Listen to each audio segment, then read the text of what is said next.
함께 보실 말씀은 고린도전서 15장 50절로 58절의 말씀을 같이 보겠습니다. 고린도전서 15장 50절로 58절의 말씀입니다. 우리 한 절씩 같이 주의 말씀을 읽도록 하겠습니다. 형제들아, 내가 이것을 말하노니 혈과 육은 하나님 나라를 이어받을 수 없고 또한 썩는 것은 썩지 아니하는 것을 유업으로 받지 못하느니라. 보라, 내가 너희에게 비밀을 말하노니 우리가 다 잠잘 것이 아니요 마지막 나팔의 순식간에 홀연히 다 변화되리니 나팔 소리가 나매 죽은 자들이 썩지 아니할 것으로 다시 살아나고 우리도 변화되리라. 이 썩을 것이 반드시 썩지 아니할 것을 입겠고 이 죽을 것이 죽지 아니함을 입으리로다. 이 썩을 것이 썩지 아니함을 입고 이 죽을 것이 죽지 아니함을 입을 때에는 사망을 삼키고 이기리라고 기록된 말씀이 이루어지리라. 사망아, 너희 승리가 어디 있느냐? 사망아, 네가 쏘는 것이 어디 있느냐?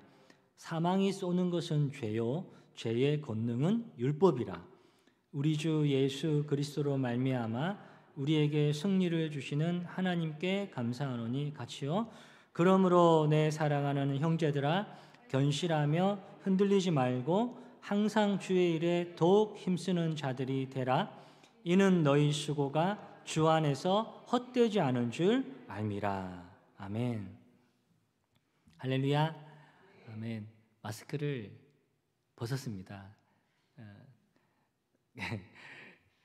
혹시나 얼굴을 까먹으실까 봐 일단은 벗었습니다.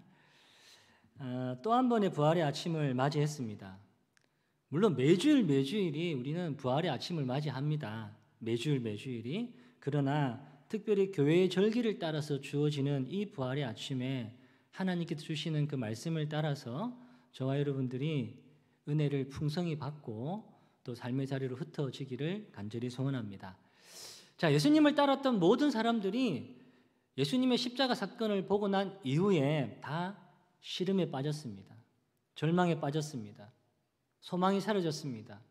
불과 일주일 전만 해도 예수님께서 예루살렘성에 입성하실 때에 그들이 호산나 다윗의 자손이여 환호하고 찬송하고 경배했습니다. 그분이 왕이었습니다. 모든 사람들이 그분을 다윗의 자손 왕으로, 우리나라의 왕으로 그렇게 경배했지만 그분은 그들의 기대에는 못 미친 것 같습니다. 그분이 그 땅에 오셔서 로마를 물리치고 우리에게 독립을 가져다 주고 이제 우리는 더 이상 흩어지는 민족이 아니라 다시 그 영광스러운 다윗의 그 나라를 세울 것이라고 소망했었는데 예수님이 너무나도 무기력하게 십자가에서 죽으셨습니다. 병자도 고치시고 귀신도 쫓아내시고 파도도 잔잔케 하시고 심지어는 죽은 자도 살리셨던 그 예수 그리스도의 그 능력은 온데간데 없고 그냥 창에 찔리고 채찍에 맞으시고 매질을 당하고 어느 일반 흉악 무도한 범죄자처럼 십자가에 매달려 죽으셨어요. 사람들은, 제자들은 그렇게 무기력하게 십자가에서 죽으신 예수님을 보면서 이스라엘에 대한 소망을 잃어버렸습니다. 시리에 빠졌습니다. 다 뿔뿔이 흩어졌습니다.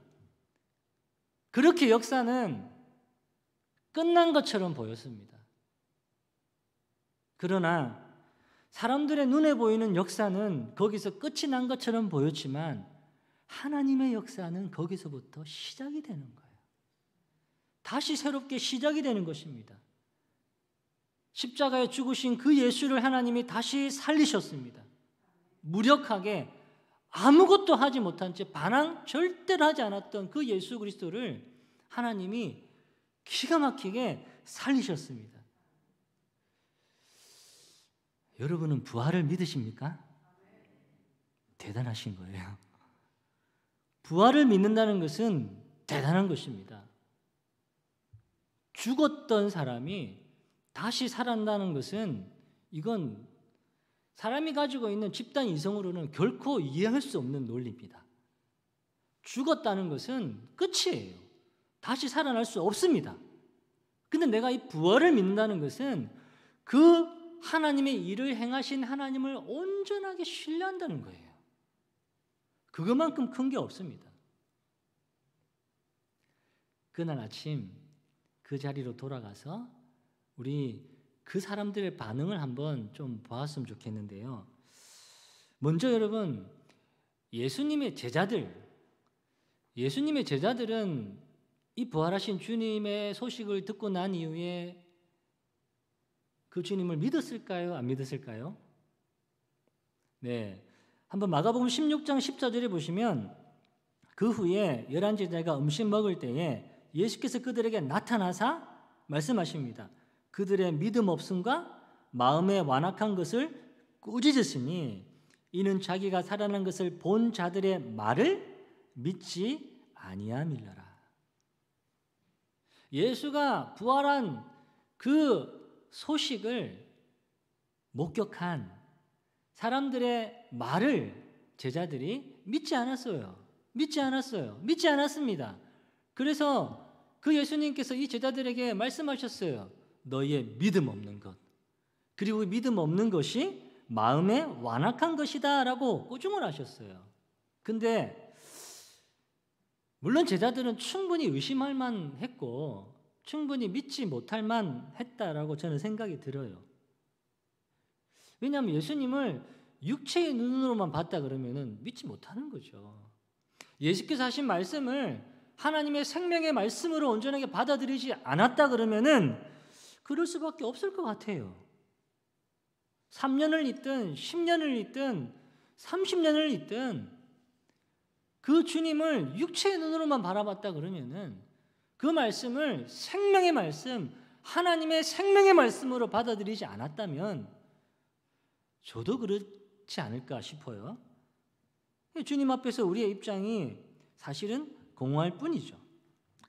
부활절 날 아침, 이 첫째 날 아마도 그 이스라엘 전 지역에, 예루살렘 전 지역에 오늘날처럼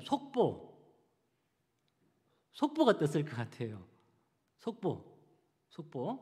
기사가 산자를 죽은 자 가운데서 찾아다녔던 사람들 이야기로 전부 다 도배가 되었을 거예요.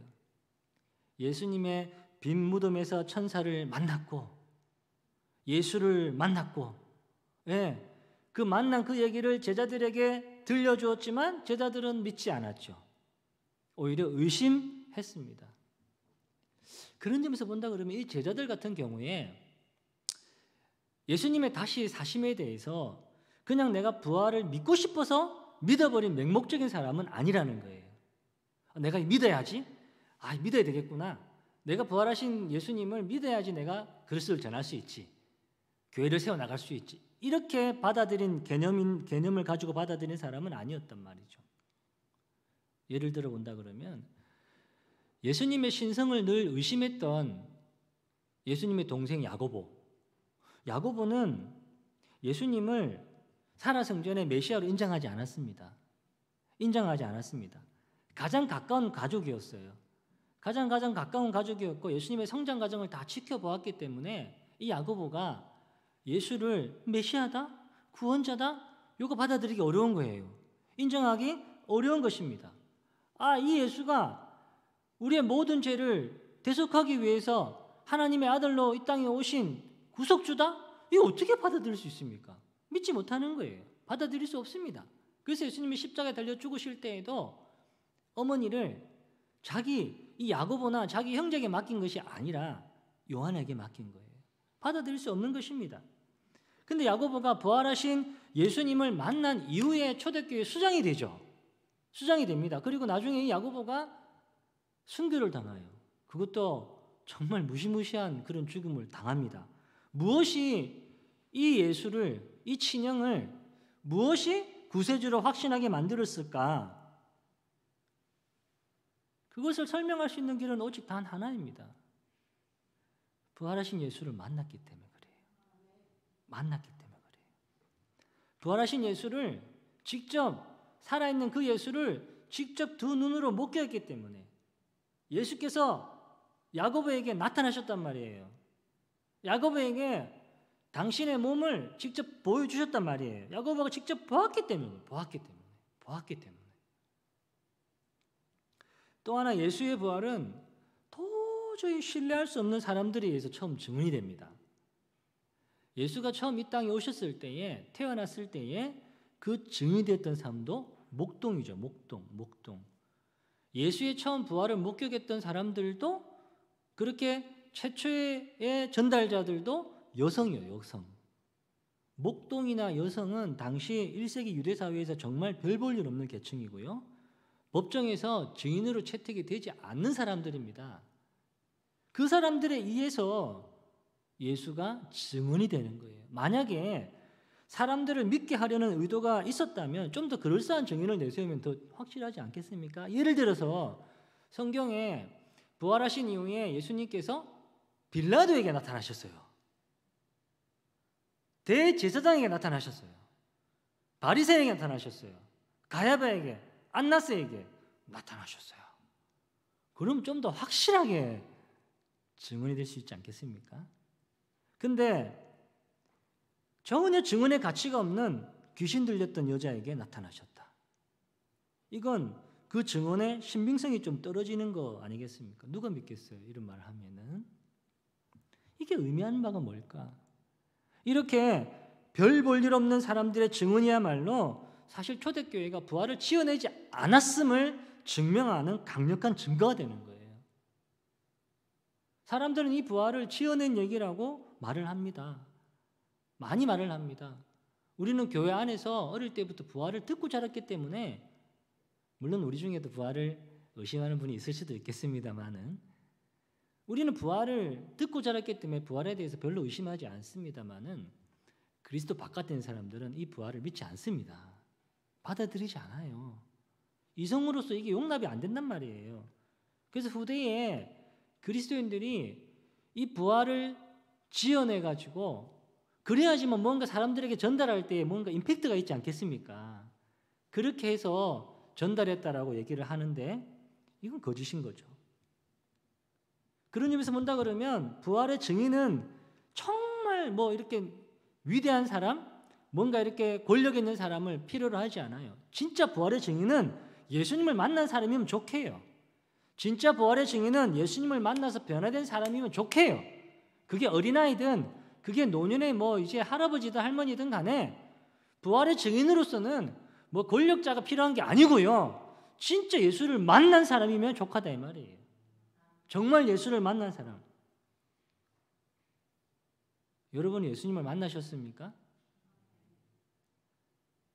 그럼 여러분들이 부활의 증인인 거예요. 그것으로 족한 것입니다. 그것으로 족한 것이에요. 사도행전 1장 3절에 보시면 그가 고난받으신 후에 또한 그들에게 확실한 많은 증거를 하신데 친히 살아계심을 나타내사 40일 동안 그들에게 보이시며 하나님 나라의 일을 말씀하셨다라고 말씀하시죠. 고난받으신 후에 시간적으로는 40일.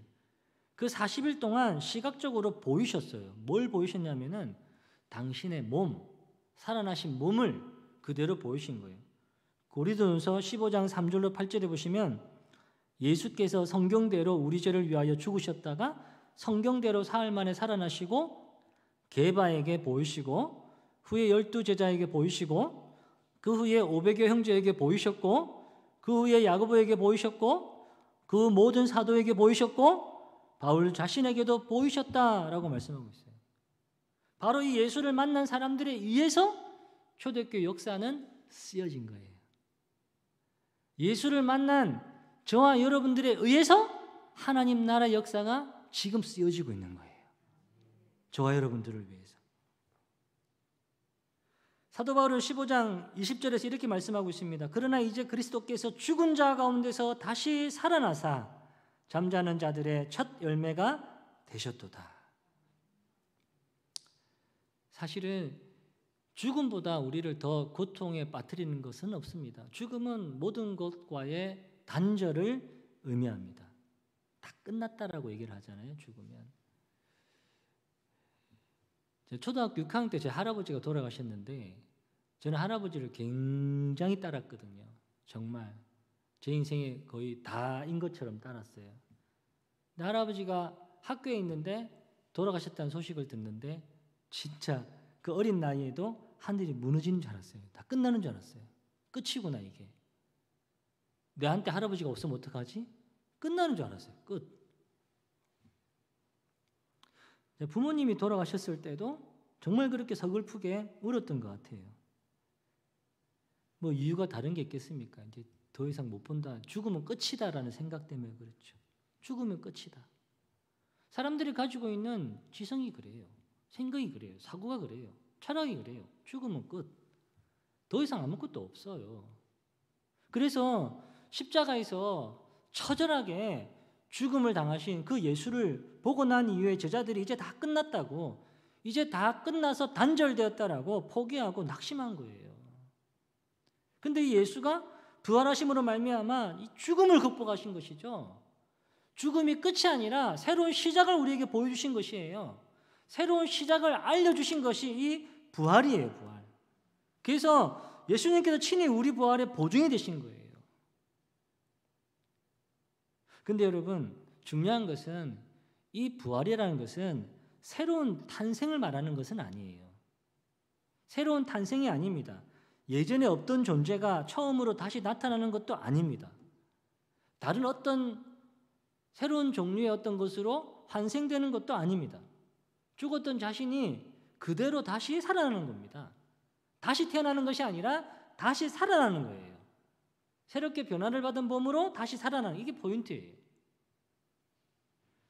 우리의 몸은 죽을 수밖에 없죠. 우리의 몸은 썩을 수밖에 없습니다. 우리의 몸은 신령하거나 우리의 몸은 거룩하지도 않습니다. 그래서 이 몸을 가지고는 하나님 나라에 갈 수가 없어요. 이 몸을 가지고는 그곳에 살 수도 없습니다. 그래서 오늘 본문 50절에서 말씀하는 사도 바울의 단언이죠. 50절 말씀 보시면, 형제들아 내가 이것을 말하노니 혈과 육은 하나님 나라를 이어받을 수 없고 또한 썩는 것은 썩지 아니하는 것을 유업으로 받지 못한다. 이런 혈과 육의 이런 썩는 몸에 혁명적인 변화가 일어난 거예요. 혁명적인 변화가.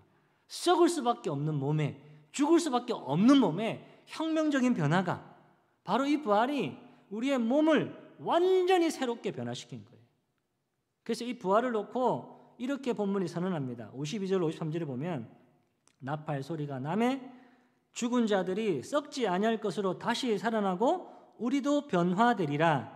이 썩을 것이 반드시 썩지 않을 것을 입겠고 이 죽을 것이 죽지 아니함을 입으리로다. 썩을 수밖에 없는 몸이 썩지 않는 몸으로 다시 살아나고 죽을 수밖에 없는 몸이 죽지 않는 몸으로 다시 살아난다 라고 말씀하고 있는 것입니다. 그래서 여러분, 이 부활이라는 것은요, 추상적인 이론이 아닙니다. 죽음이 실감이 나십니까? 죽음이 실감 나세요? 안 나요? 나는 실감 나는데. 죽는다는 것은 실감이 나는 거예요. 죽음을 앞두고 있으면 실감이 나요. 죽음이 실감이듯이 부활도 실감이 나는 거예요. 죽음이 사실이듯이 부활도 사실이에요. 죽음이 구체적이고 개별적인 사건이듯이 그리스도 안에 있는 자의 부활도 구체적이고 개별적인 사건이에요. 썩을 수밖에 없는 몸이 썩지 않는 몸으로 다시 살고 죽을 수밖에 없는 몸이 죽지 않는 몸으로 다시 사는 그 부활이 사실이에요. 진짜예요. 실제예요. 진실입니다. 언젠가 때가 되면 우리도 죽음을 보게 될 것입니다.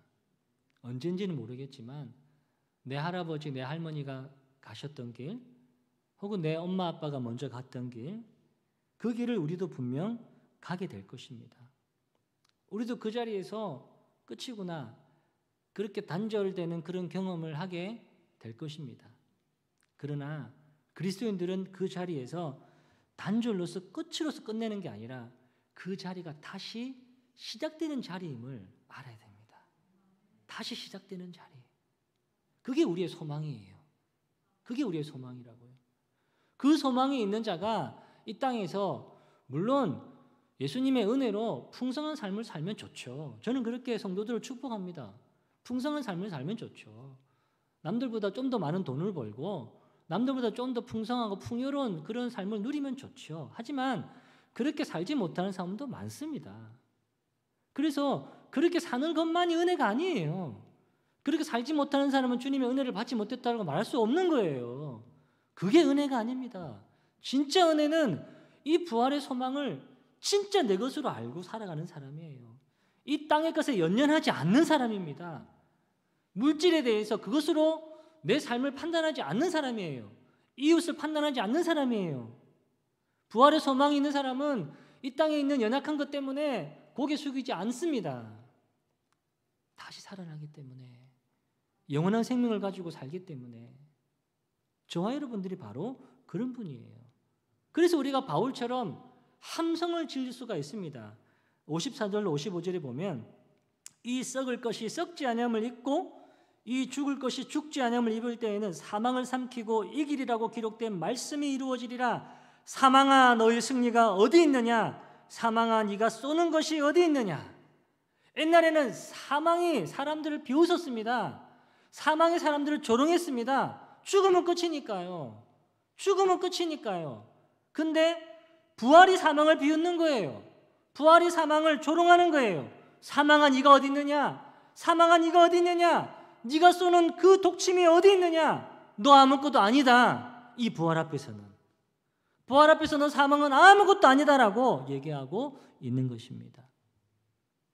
사도 바울이 그렇게 말한 것처럼 만일 그리스도 안에서 부활이 없다고 생각하는 사람들은 모든 인생 중에서 가장 불쌍한 삶을 살고 있는 거예요.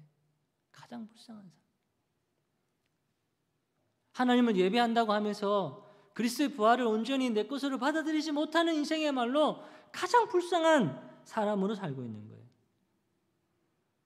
고린도전서 15장 17절로 18절에 그리스도께서 다시 살아나신 일이 없으면 너희의 믿음도 헛되고 너희가 여전히 죄 가운데 있을 것이요 또한 그리스도 안에서 잠자는 자도 망했다라고 얘기를 하고 망했다.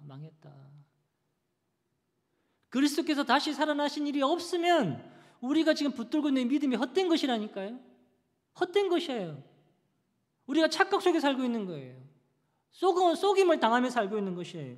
여전히 우리가 죄 가운데 고통당하고 있고요. 그리스도 안에 이미 잠자고 있는 사람들은 다 망한 거예요. 망한 거예요. 근데 우리는 불쌍한 사람들이 아닙니다. 우리는 헛된 믿음을 소유한 사람들이 아닙니다. 우리는 망하는 사람들이 아닙니다. 우리는 영원한 생명으로 영생을 누리는 사람들입니다.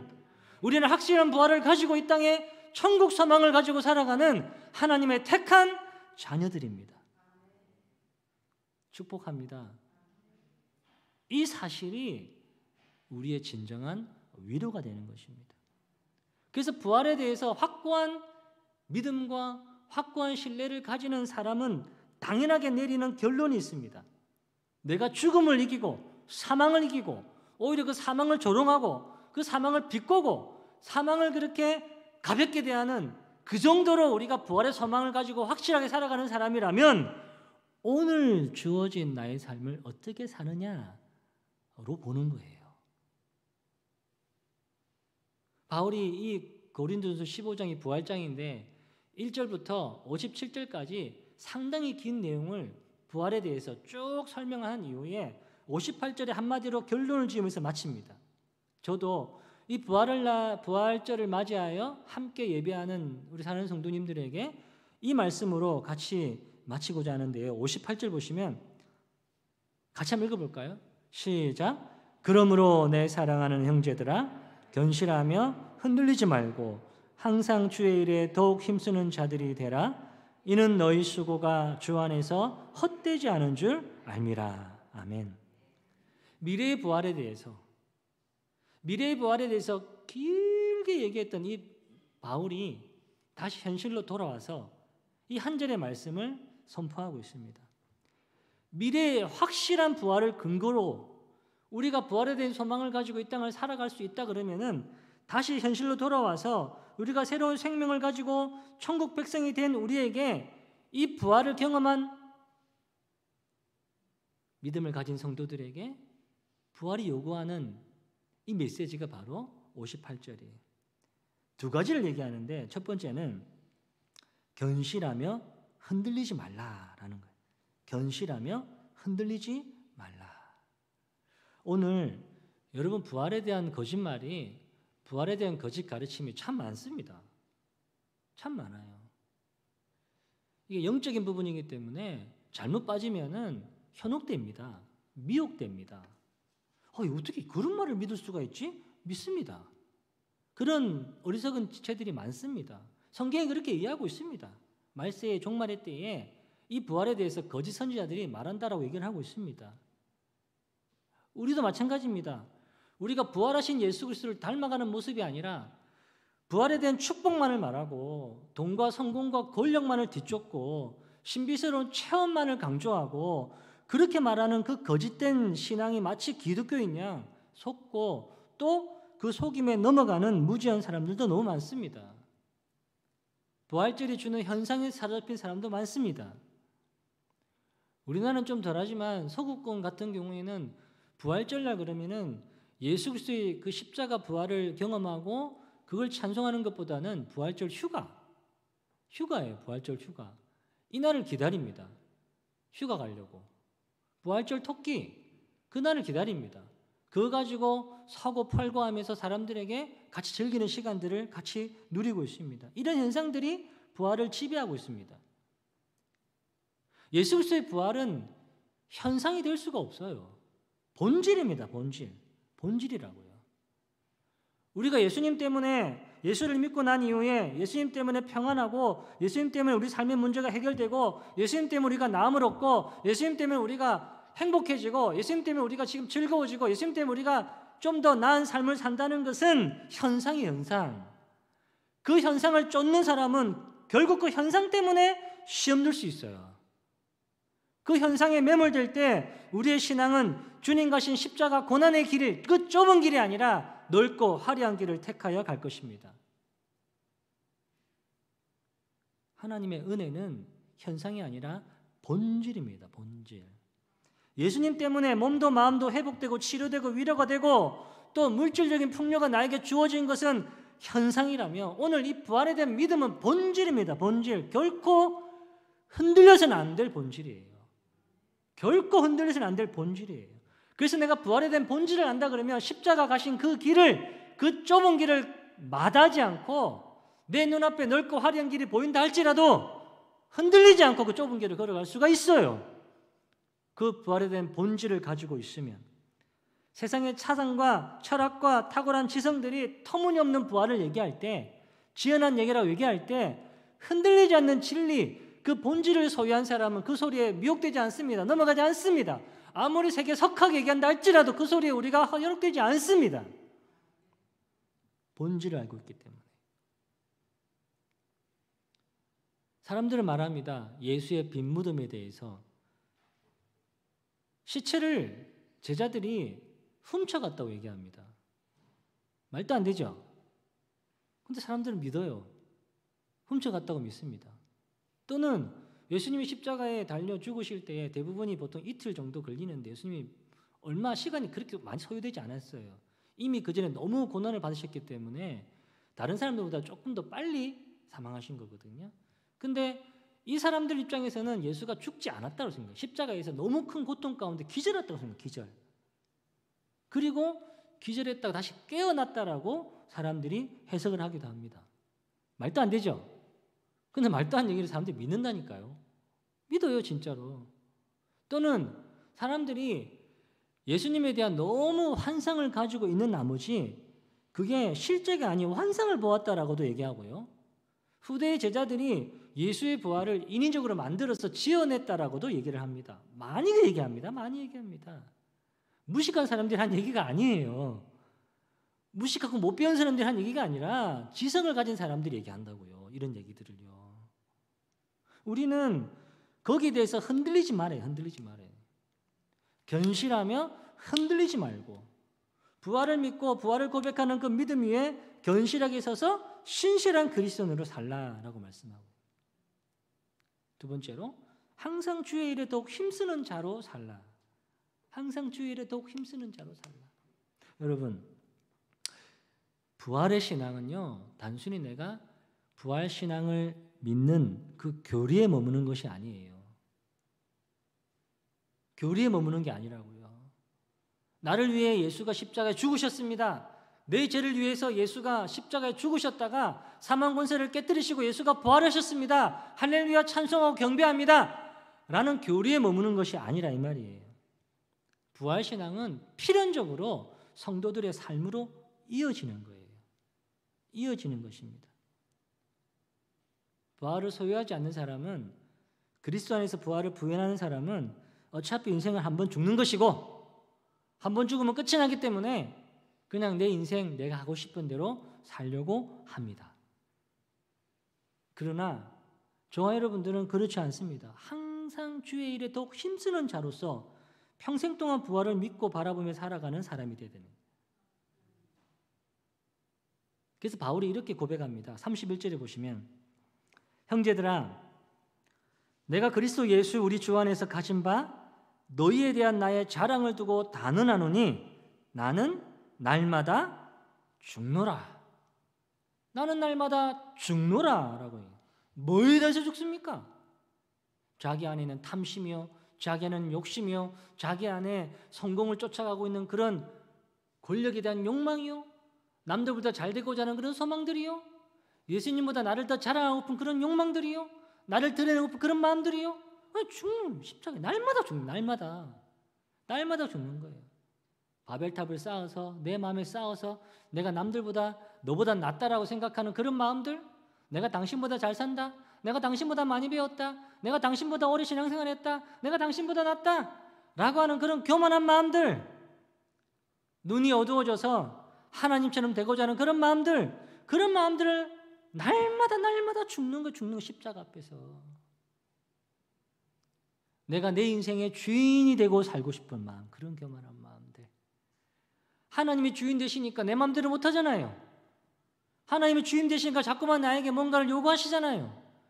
나는 이렇게 가고 싶은데, 나는 저렇게 살고 싶은데 하나님이 그거 아니라고 이렇게 살라고 말씀하시잖아요. 내가 내 인생의 주인이 되어 사는 게 더 쉽지요. 하나님이 나에게 주인 되어서 나한테 사시는 대로 하면 그게 더 어렵지요. 내가 내 인생의 주인 되어 살고 싶은 그 교만한 마음들, 그걸 십자가의 날마다 죽이는 거예요. 우리는 오산시에 정착을 했고 또 양문교회에서 신앙생활을 합니다.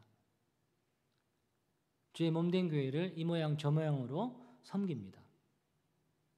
우리는 복음을 전하고, 우리는 직장에서 삶의 자리에서 빛으로 소금으로 성도로서 살아냅니다.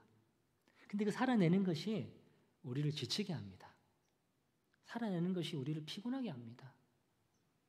나는 열심히 산다고 하는데 누군가로 하여서 받는 그 시선 때문에 상처를 받기도 합니다. 예수를 믿으면은 좀 더 부유하고 형통해지고 몸도 안 아프고 돈도 남들보다 좀 더 잘 벌고 그러면 얼마나 좋겠습니까마는, 예수를 믿는데 오히려 더 문제가 생기고, 예수를 믿는데 더 가정에 더 어려움이 있고, 예수를 믿는데 내가 구원을 위해서 기도하고 애썼던 그런 분들이 먼저 돌아가시기도 하고, 이게 뭐냐? 상처가 되고 힘들기도 합니다. 하지만 그럼에도 불구하고 우리는 항상 주의 일에 더욱 힘쓰는 자가 되어야 됩니다. 왜냐하면 주님 반드시 다시 오시기 때문이요. 그때 우리가 한 섬김은 결코 헛되지 않은 것임을 믿기 때문에. 착하고 충성된 종아, 주께서 하실 말씀을 우리가 믿기 때문에 우리가 항상 견실하고 흔들리지 않는 고백과 항상 부활하신 주님의 일에 힘쓰는 자로 사는 것을 보고서야 사람들은, 세상은 우리를 보고 정말 저 사람이 부활을 믿고 사는 사람이구나, 정말 저 사람은 진짜 그리스도인이겠구나 라고 얘기를 하는 거예요.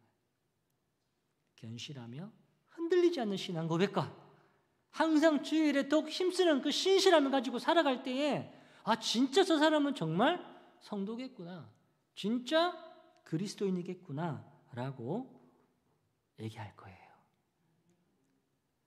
여러분들은 부활하신 예수님을 만나셨습니까?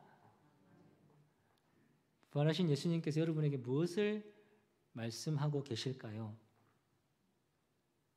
그러므로 내 사랑하는 형제들아, 항상 견실하며 흔들리지 말고 항상 주의 일에 더욱 힘쓰는 자들이 되라. 이는 너희 수고가 주 안에서 결코 헛되지 않을 것이다. 아멘.